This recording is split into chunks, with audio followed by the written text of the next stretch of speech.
Berapa di rumah nih semalam? Warga desa Kartadewa, Talang Ubi, Pali dihebohkan dengan kejadian perampokan yang dilakukan oleh 6 pelaku di rumah pengrajin batu bata bernama Cata. Di mana saat kejadian, Cata sama anggota keluarganya lagi pada tedo, lalu para pelaku sudah masuk ke jero rumah dengan ngetok lawang rumah.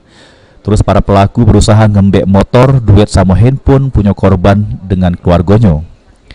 Namun pada waktu itu Cata ngelaku perlawanan sehingga para pelaku yang ngawak senjata api sama senjata landep lainnya ngelawan dengan ngeletuskan senjata api sama menganiaya Cata. Akibatnya Cata ngalami luka-luka sehingga mak ini harus dilari ke Rumah Sakit Umum Daerah Talang Ubi.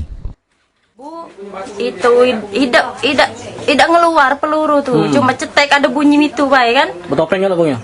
Betopeng. Ngomong apa? Cuma sekedar diam kau itu minta HP sama minta kunci motor, cuma sama adekku tidak dikasih. Itu yang melawan siapa? Bapak itu? Bapak Wawan, ibu, pokoknya 3 beranak Di itu. kapaknya ya? Apa namanya? Bapak banyak bapak di kapal, oleh emak tuh tidak dapat, itu nak ngapak perut langsung emak berlari, cuma tidak dikejar, jadi tidak dapat. Motor sama HP dapat mbaknya? Tidak. Dengan kejadian ini, petugas Polsek Talang Ubi sudah mendatangi lokasi kejadian, di mana polisi melakukan olah TKP sama meriksa keterangan saksi-saksi. Mbak ini, kejadian perampokan yang dialami oleh pengusaha batu bata ini masih juru proses penyelidikan polisi. Husniawan, PAL TV.